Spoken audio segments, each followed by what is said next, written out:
He drove the last iron nail into the threshold, the hammer's crack echoing off the canyon walls. It took 2 years to pull this cabin from the mountain. He built it for a woman he'd never met. Most men sent for a bride offering only a canvas tent or a drafty shack.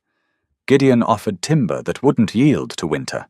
When the stagecoach brought her, he expected tears of regret. Instead, she dropped her bags, touched the rough-hewn doorframe, and claimed it. The draw-knife sheared a long, curling ribbon of pale wood from the lodgepole pine, the sharp scent of raw sap cutting through the crisp autumn air. Gideon Reed paused, wiping the sweat from his forehead with the back of a canvas-gloved hand.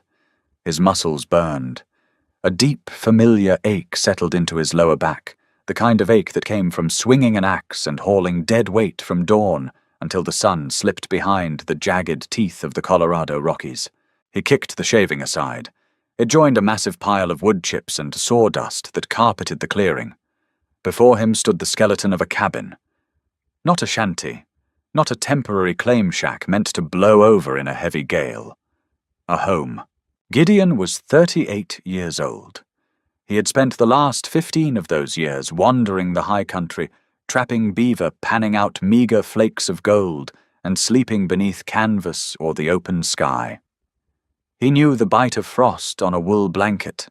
He knew the terrifying hollow silence of a snowed-in winter, where a man could go weeks without hearing a human voice. The mountain was a jealous companion. It took everything and offered nothing but scenery and survival. He was tired of merely surviving. He hoisted the peeled log onto his shoulder, his boots sinking into the damp earth as he walked it over to the foundation. He had chosen this spot carefully. A south-facing slope to catch the winter sun, backed against a dense stand of spruce, to break the north wind with a clear creek running less than 50 yards away. He set the log down and reached for his broadaxe to notch the end. Hack. Chop. The rhythmic sound echoed across the empty valley. Gideon didn't harbor any romantic delusions about the frontier. The men who came out west looking for adventure usually ended up buried under a pile of loose rocks within a year. The ones who survived were the ones who respected the brutal math of the wilderness. Calories burned versus calories consumed. Firewood cut versus the length of the freeze. And then there was the math of isolation. A man could only talk to his mules for so long before his mind started to fray at the edges. He needed a wife. He fit the log into the saddle notch of the one beneath it. It locked perfectly into place. Tight. Solid. No gaps for the wind to whistle through. He drove a wooden peg through the joint securing it. The idea of sending away for a woman felt transactional bordering on cold, but the West was built on cold transactions. The local town of Bitter Creek, a full day's ride down the mountain, had a population of 300 miners, loggers, and drifters. There were 5 women in town, and none of them were looking to move up to the timberline to gut elk and haul water. So he had built the house first. Most men sent the letter paid the fare, and let the poor woman arrive to a dirt floor and a leaky roof. Gideon refused to be that kind of man. If he was going to ask a woman to leave whatever miserable life she was escaping in the east, he owed her walls that wouldn't let the weather in. By the time the first snow dusted the peaks, the roof was on. Cedar shakes split by his own hand, overlapping thick and heavy. He spent November hauling river stones up from the creek bed, mixing mortar from clay and dried grass, building a massive hearth that anchored the center of the main room.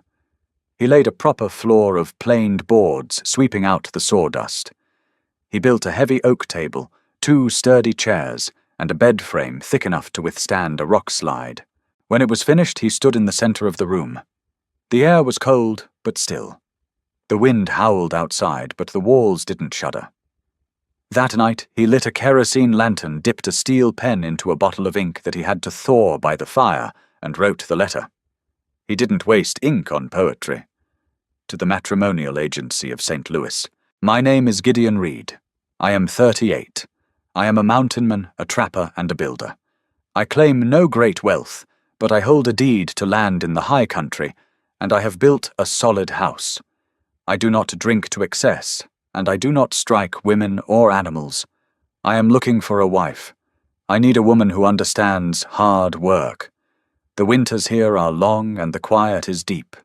I offer a warm fire meat in the smokehouse and my loyalty.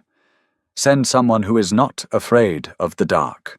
Enclosed is the bank draft for the train fare. He signed it, folded it, and sealed it with wax. He looked around the empty, silent cabin. The fire cast long, dancing shadows against the fresh timber. It felt too big now, too quiet.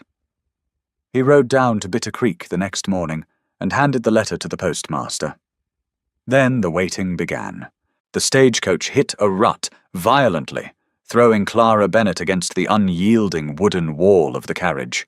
Her teeth clamped shut, biting the inside of her cheek to keep from crying out. She tasted a faint copper tang, but simply swallowed, adjusted her faded wool shawl, and stared straight ahead. The man sitting across from her, a travelling dry goods salesman sweating through a cheap suit, shot her a look of mild irritation, as if she had deliberately orchestrated the bump to inconvenience him. Clara ignored him. She was 32 years old, a widow of 5 years, and long past the point of caring about the bruised sensibilities of strangers. Dust filtered through the gaps in the floorboards, coating her dark dress in a fine, chalky film. She rubbed her thumb over the worn clasp of her leather reticule. Inside sat the crumpled letter from Gideon Reed, a piece of paper she had read so many times she had memorized the rigid, angular loops of his handwriting. Send someone who is not afraid of the dark. That single sentence was why she had chosen him. The agency in St. Louis had offered her files on merchants, blacksmiths, and lonely farmers across the plains. Most of them wanted a pretty young thing to mend their socks and bear them a dozen children. They wrote flowery letters full of false promises about the bounty of the West. Gideon Reed had promised nothing but a warm fire meat and his loyalty. He hadn't asked for a delicate flower, he had asked for endurance. Clara had endurance in spades. She had endured a loveless marriage to a man who drank his wages and died leaving her with a mountain of debt.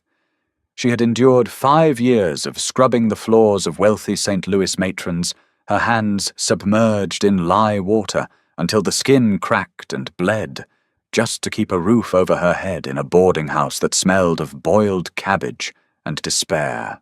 She was done being cold in a city full of people. If she was going to be cold, she would rather do it on a mountain on her own terms, with a man who at least had the decency to be blunt about it. "Next stop, Bitter Creek," the driver yelled from above his voice, muffled by the pounding hooves and grinding wheels. The stagecoach began to slow the brakes, squealing in protest. Clara sat up straighter, smoothing the wrinkles from her skirt with rough, calloused hands. She checked her reflection in the small window glass. Her dark hair was pulled back in a severe, practical bun, dusted with trail dirt. Her face was pale, tired, the lines around her mouth etched a little deeper by the grueling 2-week journey. She didn't look like a blushing bride. She looked like a survivor. The coach lurched to a halt. Clara grabbed her single battered valise and stepped out into the blinding afternoon sun. Bitter Creek was less a town and more a scar carved into the dirt. A single muddy street lined with false-fronted wooden buildings, a saloon, a mercantile, a boarding house, and an assayer's office. Men in mud-caked boots and heavy coats stopped on the boardwalks to stare at the stagecoach, their eyes hungry and assessing. Clara stood by the wheel, refusing to shrink under their gaze. "You, Clara." The voice came from behind her.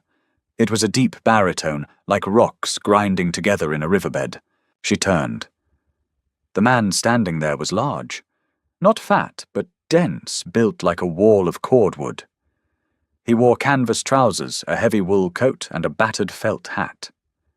His beard was thick, dark brown, threaded with iron grey, framing a face tanned to the texture of saddle leather. His eyes a pale, startling grey locked onto hers. They weren't unkind eyes, but they were guarded, calculating. "I am Clara Bennett." She she said, her voice steady despite the flutter in her chest. "You are Gideon Reed. I am." He didn't offer a smile. He didn't offer a handshake. He simply looked her up and down, noting the fraying edges of her coat and the sturdy, unglamorous boots on her feet. He seemed to approve of the boots. "You brought a trunk. Just this," she said, hefting the valise. Gideon's eyebrows twitched upward a fraction of an inch. Most mail-order brides brought half a house with them. The fact that she carried her entire life in one bag told him more about her than 100 letters could. He reached out and took the bag from her grip. His hands were massive, the knuckles scarred. "Wagon's over here. We have a long ride up. We need to leave before the sun drops."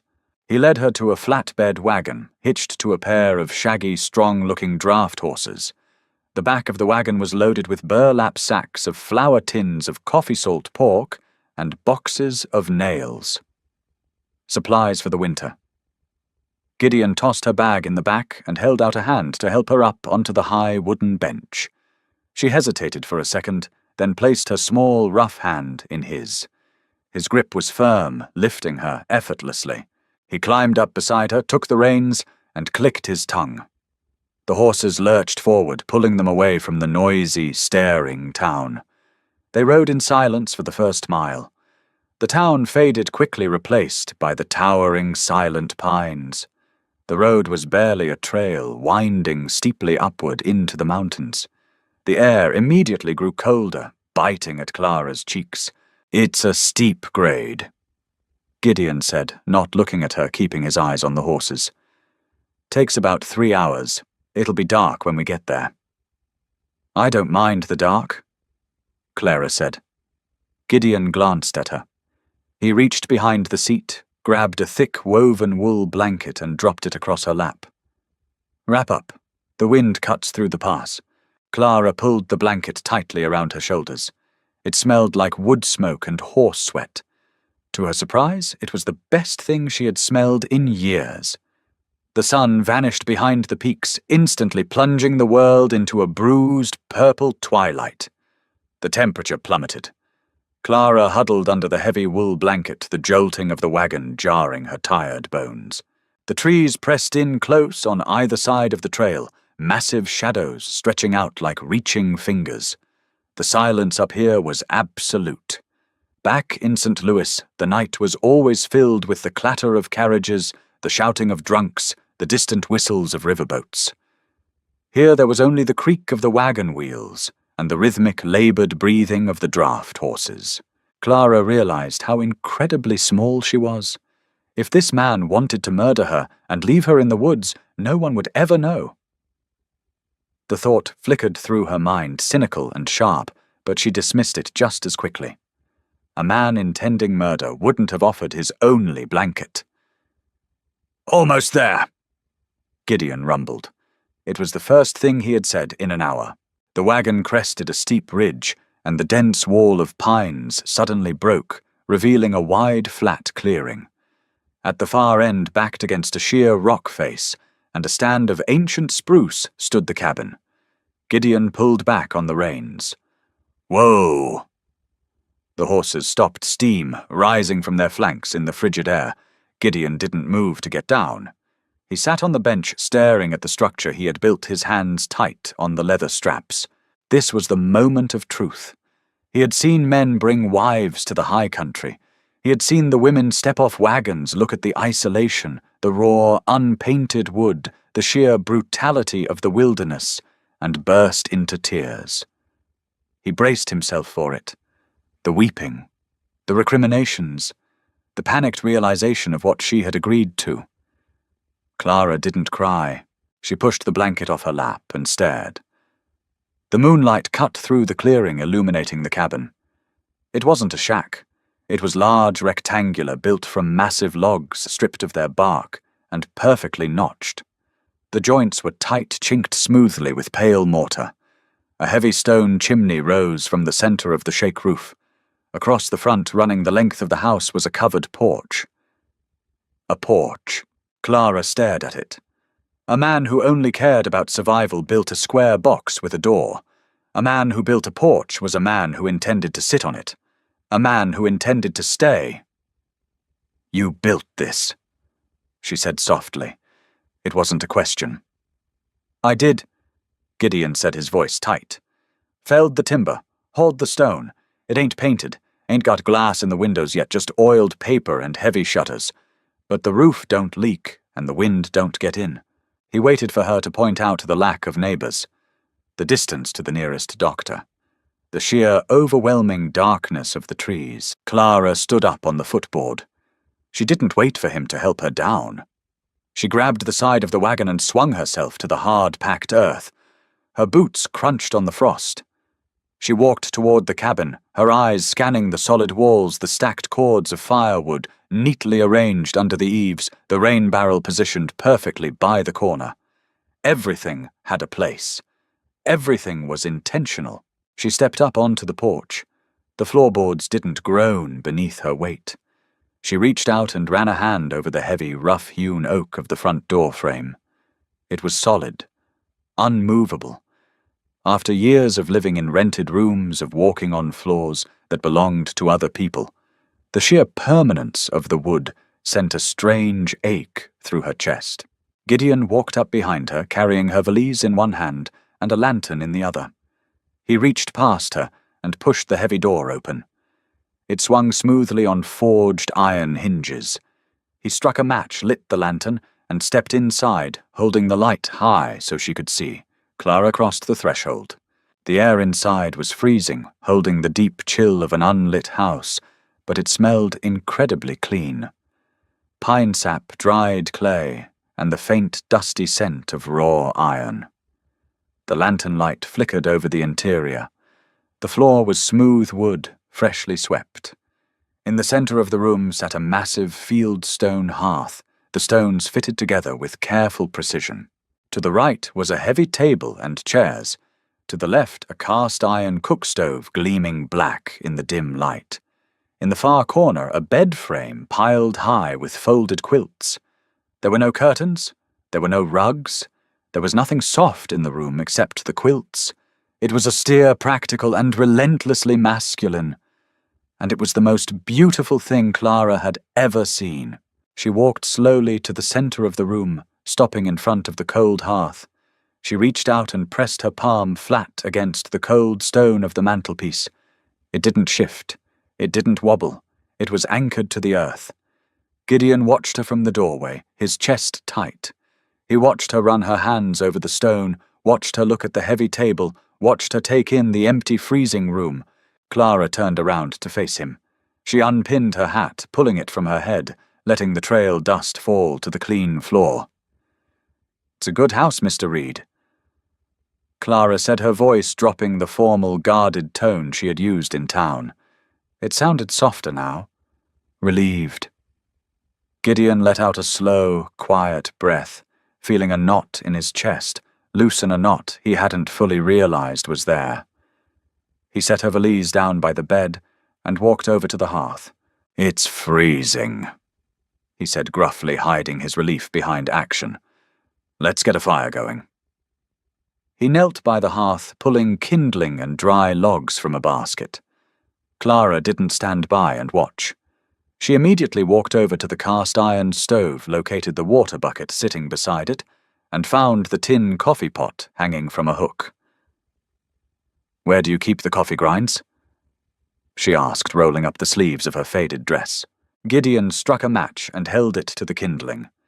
The yellow flame flared, catching the dry wood instantly. He looked back over his shoulder. Clara was already inspecting the stove flues, moving with the quiet, efficient competence of a woman who knew how to work. "Top shelf of the larder, left side of the stove," he said. Within 10 minutes, a fire was roaring in the stone hearth, casting a fierce, warm glow across the wooden walls and pushing the bitter cold back into the corners. The smell of boiling coffee filled the cabin, mixing with the wood smoke. They sat at the heavy oak table, the lantern burning between them, wrapping their cold hands around tin mugs of black, scalding coffee. The silence between them wasn't the heavy, anxious silence of the wagon ride. It was the quiet of a closed door. Clara looked around the room once more, the firelight reflecting in her tired eyes. She looked at the solid walls, the roaring fire, and then at the large, quiet man sitting across from her. "It's a good house," she repeated softly, taking a sip of her coffee. "It feels like home." Gideon looked at her, noting the dirt on her cheek, the exhaustion in her posture, and the absolute lack of fear in her eyes. He nodded once. "It is now," he said. The cold did not creep into the cabin. It invaded. It seeped through the heavy wooden shutters and settled heavy on the floorboards, waiting to bite at bare feet. Gideon awoke before the sun. He lay still for a moment, listening. The wind had died down, leaving behind a silence so absolute it rang in his ears. He was on the floor, wrapped in a heavy buffalo hide near the hearth. He had surrendered the massive oak bed to Clara the night before, taking to the floorboards without a word of discussion. It was simply what had to be done. He pushed the hide aside. The fire had burned down to a pile of glowing orange embers coated in grey ash. The air in the room was sharp enough to make his lungs ache. He stood pulling his suspenders over his broad shoulders and glanced toward the bed in the corner. Clara was a lump under a mountain of quilts. She hadn't moved. Good. Let her sleep. The first morning in the high country was always a brutal reckoning. Gideon knelt by the hearth, blowing softly on the coals until they glowed cherry red, then fed them handfuls of dry cedar shavings. The flames caught, casting leaping shadows across the room. He moved to the cast-iron stove, loaded it with split birch, and struck a match. He expected to make the coffee himself. He expected to fry the salt pork and boil the beans just as he had done every morning for 15 years. A rustle of fabric stopped him. Clara pushed the heavy quilts back. She was fully dressed. She had slept in her high-collared wool dress, likely anticipating the freezing morning. She sat on the edge of the bed, her breath pluming in the frigid air, and reached for her boots. They were stiff with cold. She didn't groan. She didn't curse. She simply shoved her feet inside and began lacing them with quick, practiced, jerky movements. "You don't need to be up," Gideon said, his voice a low rumble in the quiet room. "Sun ain't breached the ridge yet. Daylight burns whether we look at it or not," Clara replied. She smoothed her skirts, and walked straight past him to the stove. She didn't look at the window to admire the snow. She didn't complain about the draft. She picked up the heavy iron skillet, wiping it down with a rag, and looked at the larder shelves. "Where is the bacon?" she asked. "Lower crock, left side." Gideon watched her. He had spent his life reading the woods, predicting the behavior of elk and mountain lions, based on subtle shifts in the wind and broken twigs. He was trying to read the woman in his kitchen, but she was a closed book. She moved with a jagged efficiency. Grab the knife, slice the meat, toss it in the pan. There was no hesitation. She didn't ask how the stove drafted or where the salt was kept. She figured it out by looking. "I have to see to the mules," Gideon said, grabbing his heavy wool coat and his rifle from the peg by the door. "Barnaby and Dutch. They get restless if I don't break the ice in their trough early." "I'll have breakfast ready when you get back," Clara said. She didn't turn around. She was already mixing flour and water in a tin bowl. Gideon stepped out into the crushing cold. The world was cast in a bruised pre-dawn blue. The snow crunched loudly under his boots. He walked to the sturdy lean-to he had built for the mules, his mind churning. He fed the animals, broke the ice in their barrel with the blunt end of his axe, and pitched fresh hay. The physical labor warmed his blood, but his thoughts remained fixed on the cabin. He had expected a period of breaking in. He had expected to teach a city woman how to survive. He hadn't expected a woman who treated survival like a daily chore she had already mastered. When he returned to the cabin 30 minutes later, the smell hit him before he even opened the door. Hot grease, strong coffee, wood smoke. He kicked the snow off his boots and stepped inside. The room was significantly warmer. The table was set with 2 tin plates. Thick slabs of bacon sizzled on a platter alongside a pile of heavy, flat pan biscuits. Clara was standing by the hearth holding a pair of his thick wool socks. She was inspecting the heels. "These are worn through," she said, looking up. "You walk on the outsides of your feet. It grinds the wool down. I found a basket of yarn by the window. I'll darn them today." Gideon hung his coat up. "You don't have to do that." "I am your wife," Clara said. The words hung in the air, blunt and unvarnished. "You built the house. You bought the food. You chop the wood. I will mend the socks and cook the meals. That is the arrangement, is it not?" Gideon looked at her. Her face was pale, devoid of makeup or artifice. Her hair was pulled back so tight it looked painful. She wasn't seeking affection. She was establishing a perimeter. She was making herself useful so she couldn't be discarded.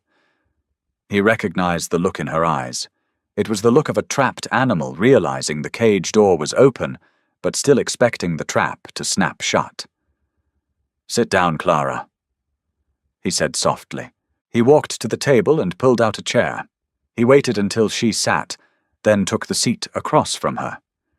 He reached out and took a biscuit, breaking it in half. "The arrangement," Gideon said, his voice slow and deliberate, "was that we share the work. I didn't buy a servant. I sent for a partner. If you want to mend my socks, I'm grateful. But you don't have to earn your right to sit by that fire. You're here. You stay." Clara stared at her plate. Her jaw tightened. For a second, Gideon thought she might cry. But the moment passed. She picked up her fork, speared a piece of bacon, and took a bite. "The coffee is bitter," she said. "I boil the grounds twice," Gideon replied, taking a sip from his mug. "Saves money." "We will boil them once," Clara said, looking him dead in the eye. "I draw the line at drinking mud." A slow, unexpected smile cracked the rigid lines of Gideon's bearded face. It felt strange on his muscles. "Once it is," he said. They ate the rest of their meal in silence. But the silence had changed. It was no longer the silence of 2 strangers waiting for the other to strike. It was the rhythm of a machine settling into its gears. The rhythm held for 3 weeks. They fell into a routine dictated entirely by the sun and the cold. Gideon hauled wood, checked his trap lines in the lower valley, and hunted. Clara washed clothes in boiling water that stripped the skin from her knuckles, baked bread, and aggressively scrubbed the cabin floor with sand until the wood gleamed. They spoke little during the day. Words were a luxury. Action was a necessity. But in the evenings, when the wind howled around the eaves and the fire roared in the hearth, they sat by the light of the kerosene lantern. Gideon carved new handles for his tools. Clara mended clothes or knitted. They were learning each other's orbits. Gideon learned that Clara hummed a low, tuneless vibration in her throat when she was concentrating on a difficult knot. Clara learned that Gideon always cleaned his rifle before he ate, prioritizing the weapon that kept them alive over his own hunger. And then the sky turned the color of bruised iron. Gideon came back from the woodpile at midday carrying an armful of split oak. He dropped it into the iron cradle by the hearth and looked at Clara. "Fill every bucket we have," he said. "And the wash basins, everything that holds water." Clara wiped her flour-dusted hands on her apron. "A storm. The air tastes like copper," Gideon said, shedding his coat and grabbing his heavy iron spud bar. "And the pressure dropped so fast my ears popped. It's going to be a bad one. I need to string a guide rope from the porch to the mule shed. Once the snow flies, we won't be able to see our hands in front of our faces." He was right. By 3 o'clock, the world disappeared. It didn't just snow. The sky collapsed. A wall of white fury slammed into the side of the cabin, making the heavy logs groan in protest. The wind shrieked, finding every tiny gap in the chinking, forcing fine, powdery snow through the cracks to settle like dust on the floorboards. Inside, the temperature dropped rapidly. Gideon piled 3 massive logs onto the fire, pushing the flames to a roaring crescendo. For the next 48 hours they were trapped in a 20 by 20 wooden box. The storm removed the distractions of chores. There was no hunting. There was no scrubbing. There was only the fire, the howling wind, and each other. The first night of the blizzard, they sat at the table eating a stew Clara had made from dried elk meat and root vegetables. The lantern flickered as a particularly violent gust of wind slammed the roof. Clara looked up, her eyes lingering on the heavy cedar shakes above. "It'll hold," Gideon said, noticing her gaze. "I used 6-inch iron nails. The roof could take a fallen pine and not buckle." "I'm not afraid of it collapsing," Clara said quietly. She took a sip of water. "I'm just listening to the wind. In St. Louis, when the wind blew hard, it meant the river was rising. It meant the basement apartments flooded. It meant sickness." Gideon set his spoon down. It was the first time she had mentioned her life before the stagecoach. "You lived by the river?" he asked. "I lived wherever the rent was cheapest." She replied, her voice flat, devoid of self-pity. "My husband, before he died, he had a fondness for faro and rye whiskey. He left me with debts. The men who came to collect didn't care that I was a widow. They just wanted their coin." She stared into the lantern flame. "I spent 5 years cleaning up after people who owned fine things. I washed lace I wasn't allowed to touch without gloves. I scrubbed floors until my knees bled saving pennies in a tin can hidden under a loose floorboard. Every time I saved enough to leave something broke, a tooth, a boot, a winter coat." She looked up at him, her dark eyes reflecting the firelight. "I read your letter. You said you offered meat in the smokehouse and walls that kept the weather out. You didn't lie." She gestured around the room. "The wind is screaming out there, and I am warm. For the first time in 10 years, Gideon, I am completely warm." It was the first time she had used his Christian name. It hit him harder than the wind hitting the roof. Gideon looked at this small, fierce woman. He saw the grey in her dark hair. He saw the hard lines of exhaustion etched around her mouth.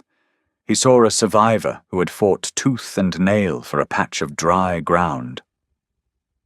"I came up here to get away from the noise," Gideon said, slowly leaning his forearms on the heavy oak table. "I fought in the war. Shiloh, Antietam. I saw what men do to each other when they're crowded together in the mud." He rubbed a scarred hand over his beard. "After the war, I couldn't stand the sound of crowds, couldn't stand the shouting. So I kept walking west until the noise stopped. I built this place because up here, the only thing trying to kill you is the weather. And the weather is honest. It doesn't smile at you before it cuts your throat." He looked at her, his pale grey eyes intense. "But the quiet gets heavy, Clara. It gets so heavy it presses you into the floorboards. I thought I wanted to be alone. I was wrong." The wind raged outside, a chaotic frenzy of ice and violence. Inside, the heavy silence settled over them, not the silence of isolation, but the silence of understanding. Gideon stood up, walked around the table and stopped beside her chair. He didn't say anything. He just rested his massive, calloused hand on her shoulder. Clara went still. She didn't flinch away. After a long moment, she reached up and placed her rough, battered hand over his. The transaction was dead. They were just 2 people sheltering from the storm.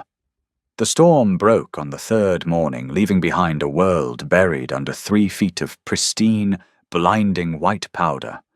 The temperature plummeted to 30 below zero. The air was so cold it burned the nostrils and froze the moisture in the eyes. Gideon had to use his broad shoulder to force the heavy front door open, shoving against the snowdrift that had piled against the porch. "Stay inside," he ordered Clara, pulling his wool hat down over his ears and wrapping a scarf tightly around his lower face. "I have to dig out the shed. Barnaby and Dutch haven't had water in 2 days." Clara nodded already, throwing another log onto the fire to keep the cabin blazing hot for his return. Gideon grabbed his shovel and waded into the snow. It was exhausting work. Every step required lifting his leg waist high. He followed the guide rope he had strung blindly, shoveling his way toward the lean-to.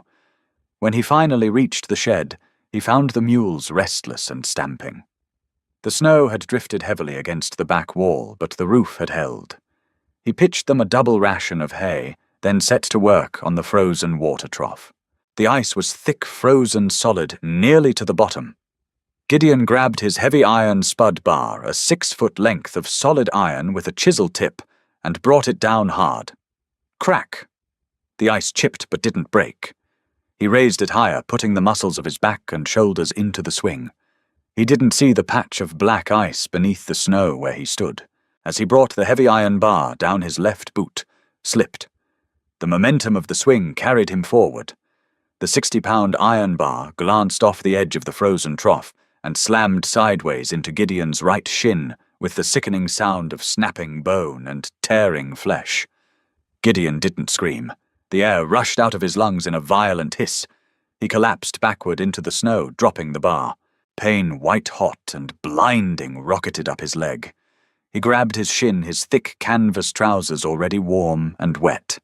He squeezed his eyes shut, fighting the wave of nausea that threatened to empty his stomach.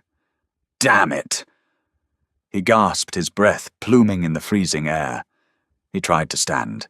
His right leg refused to hold weight, buckling instantly. He fell hard, his face slamming into the snowbank. Panic, cold and sharp, pierced his chest. At 30 below zero, a man who couldn't walk was a dead man. He rolled onto his back, gritting his teeth, and looked toward the cabin. It was 50 yards away, through waist-deep snow. He began to drag himself. He dug his elbows into the powder, pulling his heavy body forward. His broken leg dragged behind him like an anchor, sending fresh spikes of agony through his nervous system with every inch. The snow soaked through his coat, chilling him to the bone. 10 yards. 20. His vision began to blur at the edges. The cold was a narcotic whispering at him to just stop, just rest for a minute, just close his eyes. The cabin door flew open. Clara stood on the porch, wrapped in her dark shawl. She saw the trench in the snow. She saw the massive man dragging himself through the drift, leaving a faint pink trail of diluted blood in his wake. She didn't scream. She didn't freeze. She leaped off the porch, plunging waist-deep into the freezing snow, and fought her way toward him. She moved like a demon, tearing through the drift until she reached him. "Gideon!" she yelled, dropping to her knees beside him. His face was terrifyingly pale, his lips blue. "Leg," he grunted, pointing a shaking, blood-stained glove at his right shin. Spud bar slipped. Clara didn't waste time asking how bad it was. She grabbed him by the lapels of his heavy coat. "You have to help me," she ordered, her voice cutting through the freezing air like a whip. "I cannot carry you. You have to push." She wrapped her arms around his chest, hauling backward. Gideon dug his good heel into the snow and pushed. Inch by agonizing inch they fought their way towards the porch.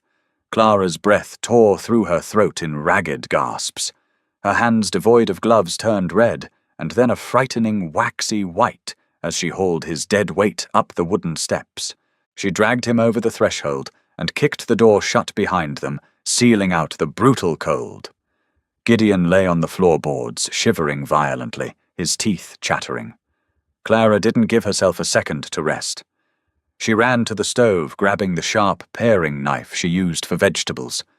She dropped to her knees beside him and sliced brutally through the heavy canvas of his trouser leg, peeling the fabric back. Gideon hissed in pain. The damage was severe.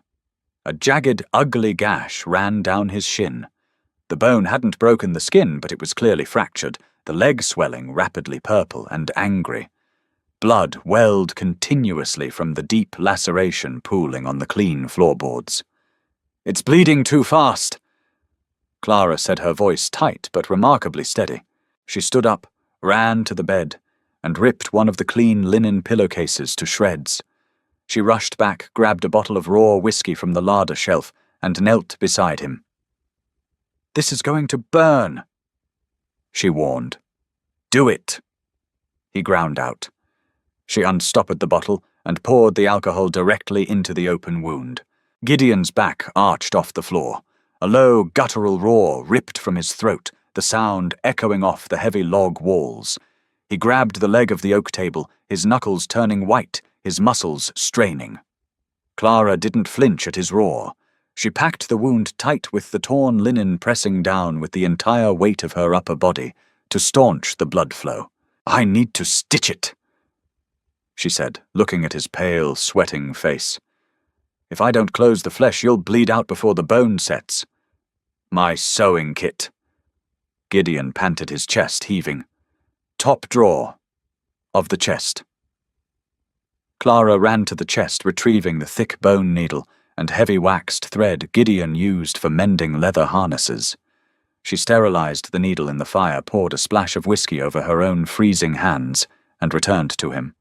"Hold still," she commanded. She drove the heavy needle through his skin. Gideon closed his eyes, locking his jaw so hard his teeth threatened to crack. He focused on the ceiling rafters. He focused on the sound of the fire. He focused on the woman saving his life. Clara worked with ruthless efficiency. Her hands were smeared with his blood, her knuckles raw and freezing, but they didn't shake. She pulled the thick thread tight, closing the jagged wound with 8 harsh, ugly, perfectly secure stitches.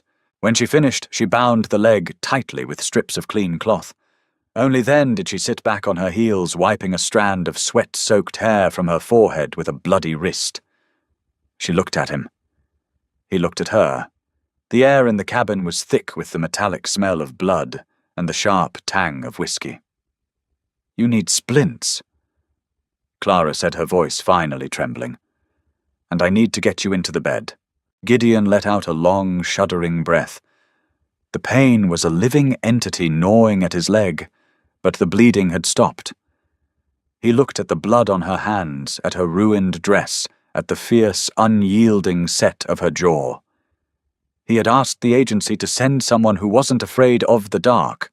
He hadn't realized they would send him someone who could fight it back. "Clara," he said softly, his voice raspy. She paused, looking down at him. "Thank you." It wasn't a transaction anymore. It wasn't an arrangement born of convenience or isolation. As she grabbed him by the shoulders and helped him drag his battered body toward the hearth, Gideon knew with absolute certainty that this woman belonged to the mountain just as much as he did. And for the first time in his long, solitary life, Gideon Reed was glad he wasn't alone. Setting the bone was a brutal, ugly piece of business. Gideon dragged himself onto the heavy oak bed, his vision swimming in a nauseating sea of grey. The whiskey had dulled the sharpest edges of the agony, but the deep, grinding ache in his marrow remained. Clara did not give him time to rest. She returned from the woodpile carrying 2 straight lengths of split pine. "The bone isn't straight," she said. Her voice was flat. It was the voice of a woman who had seen men die of gangrene in city tenements and knew what hesitation cost. Gideon looked down. Beneath the bloody bandages, his shin bowed at an unnatural angle. If it healed like that, he would be crippled. A man who couldn't walk the trap lines was a dead man. "You have to pull it," Gideon rasped, his chest heaving. "Pull the heel, hard, straight out." Clara didn't argue. She didn't apologize. She grabbed a thick leather belt from the peg on the wall and handed it to him. "Bite down." Gideon clamped the thick leather between his teeth. He gripped the heavy iron bed frame with both hands, his knuckles turning stark white. Clara stood at the foot of the bed. She wrapped her small, bruised hands around his heavy leather boot. She didn't count to 3. She didn't warn him. She simply braced her feet against the floorboards, threw her entire weight backward, and pulled. The sound of the bone grinding against itself was sickening, a wet, heavy crunch that echoed over the crackle of the fire. Gideon's vision went entirely black. A muffled primal roar tore through the leather belt. His muscles seized violently, throwing his body against the mattress. And then mercifully he passed out. When he drifted back to consciousness, the cabin was dark save for the low embers in the hearth. His leg was elevated on a folded quilt, bound tightly between the two pine splints. The throbbing was a constant heavy pulse matching his heartbeat, but the terrifying, jagged agony was gone. He turned his head. Clara was sitting in the wooden chair by the fire. She was asleep, her chin resting on her chest. Her hands lay palm up in her lap. They were covered in dried, blood-raw blisters and deep purple bruises. The transaction was over. Gideon knew it as he looked at her. He had paid for a woman to keep the house. He had not paid for a savior. You couldn't buy what she had just done. The next morning, the reality of their situation settled over the cabin like a suffocating blanket. Gideon could not walk. The mules needed to be fed. The wood needed to be chopped. The ice needed to be broken. The relentless machinery of survival had rested squarely on Gideon's massive shoulders, and now that entire weight transferred to Clara. She woke before dawn. She didn't ask him how to do the chores. She simply put on his heavy canvas coat, which swallowed her small frame entirely, wrapped a wool scarf around her face, and picked up the rifle. "I'll see to the animals," she said. "Clara," Gideon called out, his voice rough. "The broadaxe is too heavy for you. Use the hatchet to split the kindling. Just take what we need to keep the stove hot. Don't push yourself." She looked at him, her dark eyes unreadable beneath the brim of his hat. "I know how to work, Gideon." She stepped out into the crushing cold. The heavy door clicked shut behind her. Gideon lay in the bed, helpless. He listened. For the first time in his life, he was a passenger. He heard the muffled crunch of her boots in the deep snow. A few minutes later, he heard the sharp, ringing thwack of the hatchet biting into frozen wood. It was a jagged rhythm. Strike. Pause. Strike.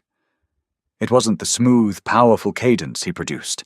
It was the sound of a woman throwing her entire body weight behind every swing, fighting the wood for every single splinter. An hour later she returned. Her face was flushed dark red from the cold, her breath tearing through her lungs in ragged, exhausted gasps. She dumped an armful of split wood into the iron cradle, dropping the hatchet to the floorboards with a heavy clatter. She didn't complain. She walked to the stove, added wood to the fire, and began boiling water for coffee. Over the next week, Gideon watched her shrink. The physical toll of the high country was brutal. Clara hauled water from the creek, breaking the ice with a heavy iron skillet. She dragged hay to the mules. She chopped wood until her hands bled, wrapping her cracked palms in rags so she could keep swinging the axe. She grew thinner, the soft edges of her face hardening into sharp angles of sheer willpower. One evening, as the wind battered the cedar shake roof, Clara stood by the stove, stirring a pot of beans. Gideon watched her from the bed. She moved slowly, her shoulders hunched with exhaustion. She dropped the wooden spoon. It clattered to the floor. She didn't pick it up. She just stood there, staring at the cast-iron stove, her hands gripping the edge of the metal counter. Her shoulders began to shake. It was a silent, terrifying tremor. Gideon pushed himself up on his elbows. He ignored the screaming protest of his leg. "Clara." She didn't turn around. "Come here," he commanded, his voice soft but unyielding. She stood frozen for a long moment. Then she turned. There were no tears on her face. Her eyes were dry, burning with a fierce, exhausted anger. She walked over to the bed and stopped beside him. Gideon reached out and took her hand. He slowly unwrapped the dirty, blood-stained rag from her palm. Beneath it the skin was raw, meat, blistered, and broken from the handle of the axe. He didn't offer pity. Pity was useless out here. "You're keeping us alive," Gideon said, looking directly into her eyes. "I see it. I see every piece of wood you cut. I see every bucket you haul." "I am so tired," Clara whispered, her voice cracking under the weight of the confession. "I am so incredibly tired." "I know," Gideon said. He pulled her hand to his chest, resting her ruined palm against his rough flannel shirt right over his heart. "You can rest. Let the fire burn down tonight. We have enough blankets. Let the mules wait until mid-morning. You sit down, Clara. You stop moving." She looked at him, and the rigid, unbending spine that had kept her upright for years finally gave way. She sat on the edge of the bed, burying her face in her hands, leaning heavily against his solid shoulder. Gideon wrapped his thick arm around her back. He held her. He didn't speak. He just let his presence be the wall she could lean against when she had nothing left to give. The infection came on the 10th day. Gideon woke in the middle of the night, his teeth chattering so violently he feared they would crack. The cabin was sweltering. Clara had built the fire up to a roar, but Gideon felt as though he were buried naked in a snowdrift. A deep, unnatural cold radiated from his bones outward. Clara bolted upright from her pallet on the floor. She took one look at his flushed, sweating face and moved. She threw the quilts off his leg and unwrapped the bindings. The flesh around the stitches was angry, swollen tight and shining with heat. Ugly red streaks spiderwebbed up his calf, pointing like bloody arrows toward his knee. "The wound is soured," Clara said, her voice tight with fear. Gideon gripped the edges of the mattress. "Cut the stitches. It'll bleed. If you don't let the poison out, it'll take the leg." Gideon ground out sweat pouring down his temples, matting his thick hair. "Cut them." Clara grabbed her small paring knife. She held the blade over the chimney of the kerosene lantern until the steel blackened. She didn't hesitate. She sliced through the heavy waxed thread, pulling the stitches out with a pair of iron tweezers. Thick, foul-smelling pus immediately welled from the angry gash, mixed with dark blood. The smell of rotting meat hit the air. Clara washed the wound aggressively with boiling water and coarse salt. Gideon thrashed a guttural groan escaping his chest as the raw salt bit deep into his torn flesh. She packed the open wound with clean linen, binding it tight, then turned her attention to the man. By morning the chill had passed, replaced by a raging, consuming fire. Gideon's mind detached from the room. He was no longer in the cabin. He was back in the mud of Antietam. He heard the artillery shells screaming overhead. He smelled the black powder and the copper stench of torn bodies. He thrashed wildly against the bed frame, shouting orders to men who had been dead for a decade. "Hold the line!" Gideon roared, his massive fist striking the wooden wall. "Don't let them flank the ridge." Clara fought him. She threw her entire body weight across his chest, pinning him to the mattress so he wouldn't shatter his splintered leg. He was twice her size, driven by the terrifying strength of delirium, but she clung to him like a burr, her knuckles white. "Gideon, stop!" She yelled, her face inches from his. "You are in the cabin. Look at me." His pale grey eyes stared right through her, wide and unseeing. For 3 days the battle raged. The blizzard had returned outside, burying the cabin in a howling white darkness, but it was nothing compared to the storm inside the walls. Clara barely slept. She stopped chopping wood for the stove, focusing entirely on keeping the hearth fire burning. She filled tin basins with snow, bringing them inside to melt slightly before plunging rags into the freezing slush. She packed the icy rags around Gideon's neck under his arms and over his chest, trying to draw the boiling heat from his blood. He spoke constantly. Stripped of his quiet, guarded exterior, the fever pulled his deepest, darkest thoughts to the surface. "It's too quiet!"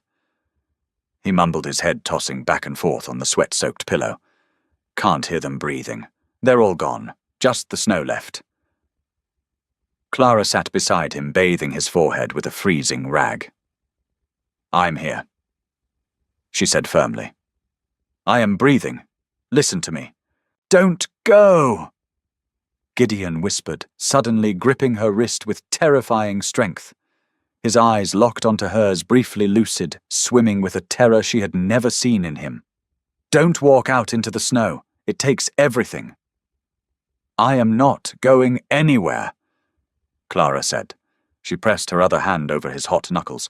I told you, I don't mind the dark. On the third night, Clara ran out of strength. The larder was empty of fresh meat. The woodpile was dangerously low. Her hands were wrapped in filthy, blood-stained rags.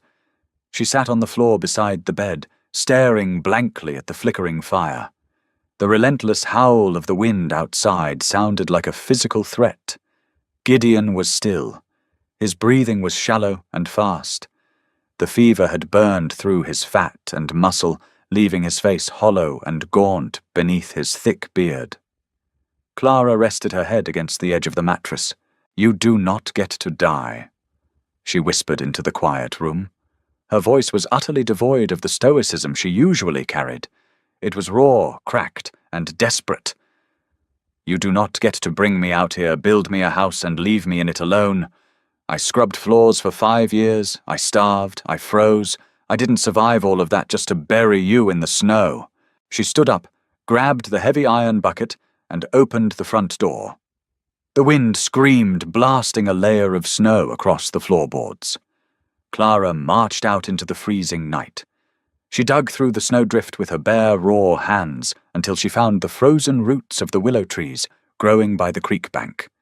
She hacked at them with the hatchet, crying in pure frustration and exhaustion as the dull blade bounced off the frozen earth. She tore a handful of roots free, carried them inside, and boiled them aggressively in the tin pot until the water turned a dark, muddy brown. She lifted Gideon's heavy head, forcing the bitter willow bark tea past his cracked lips. He choked, swallowing reflexively. She sat beside him holding his hand and waited for the dawn. Just before the sun crested the ridge, Gideon's hand twitched. Clara snapped awake. She felt his skin. It was slick with sweat soaking through the sheets, but the terrifying, radiating heat was gone. His skin was cool. Gideon slowly opened his eyes. The delirium had vanished, leaving his pale grey eyes clear, exhausted, and remarkably lucid. He looked at the log ceiling. He looked at the dying fire. Then he looked at Clara. She looked like a ghost. Her hair had escaped its tight bun, hanging in tangled, greasy strands around her pale, hollow face. Her dress was stained with blood soot and sweat.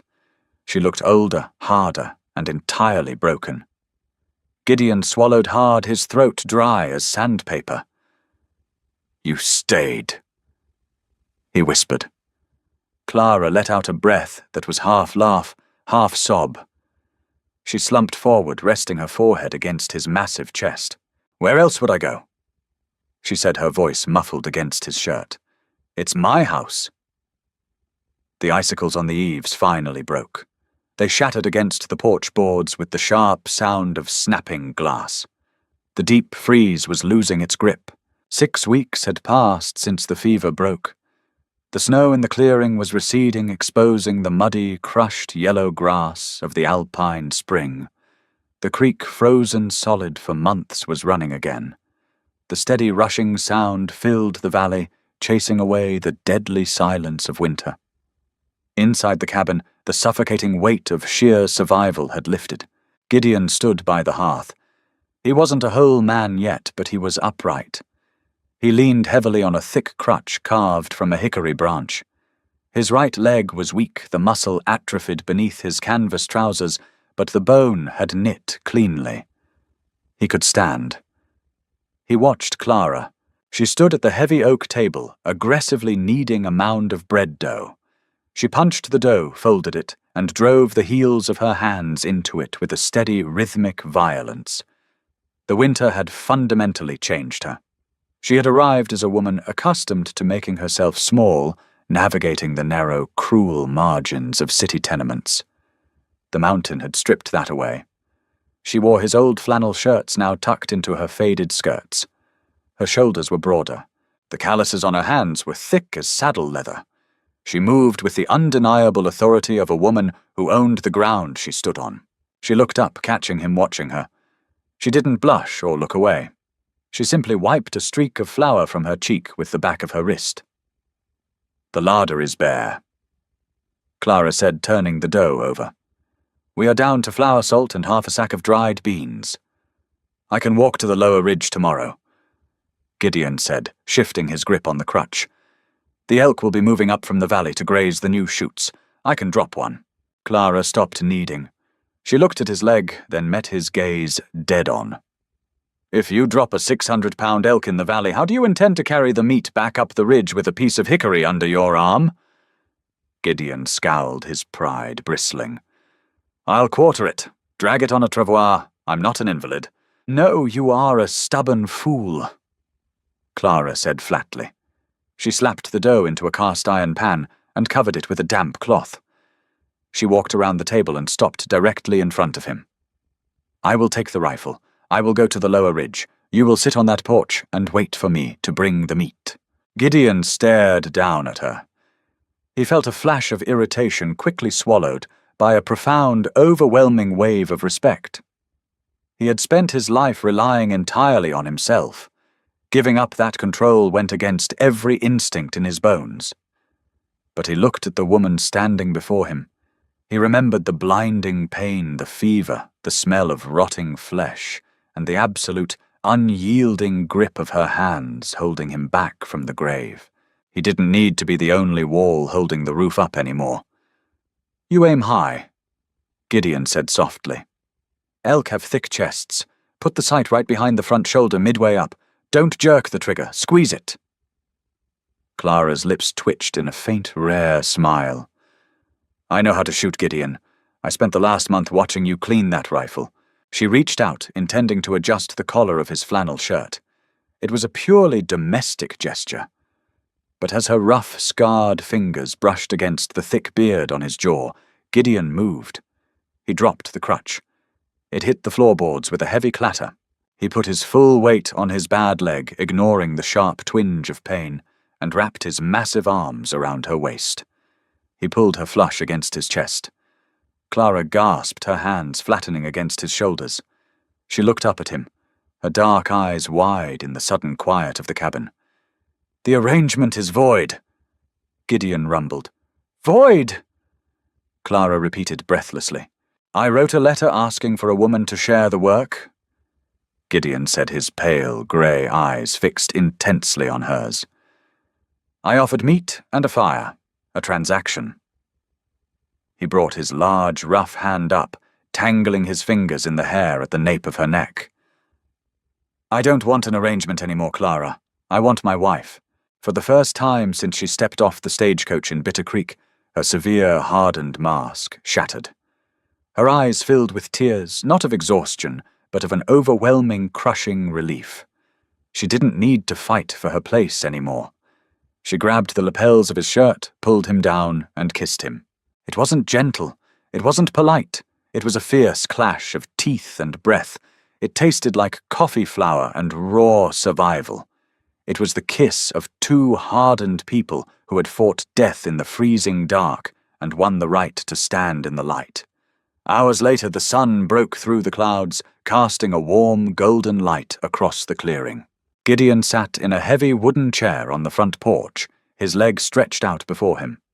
Clara sat beside him, wrapped in her dark shawl, a steaming tin mug of coffee in her hands. They didn't speak. There was no need. They watched the snowmelt run off the cedar shakes. Gideon reached out, taking Clara's calloused hand in his massive grip. He rubbed his thumb over the hard ridges of her knuckles. He had pulled the timber from the mountain. He had stacked the stones and driven the iron nails. But as Clara squeezed his hand, leaning her head against his shoulder, Gideon knew the truth. He built the house. She called it home. The harsh frontier demands everything, but for Gideon and Clara, the bitter winter yielded a bond stronger than iron. Their story proves that true romance isn't found in flowery promises, but in shared burdens, calloused hands, and a fire kept burning through the darkest nights. If this grounded, deeply human tale of survival and earned love resonated with you, please hit that like button and share this video with fellow fans of authentic Western dramas. Subscribe to the channel to ensure you never miss our next rugged adventure. Thank you for listening, and keep the fire burning.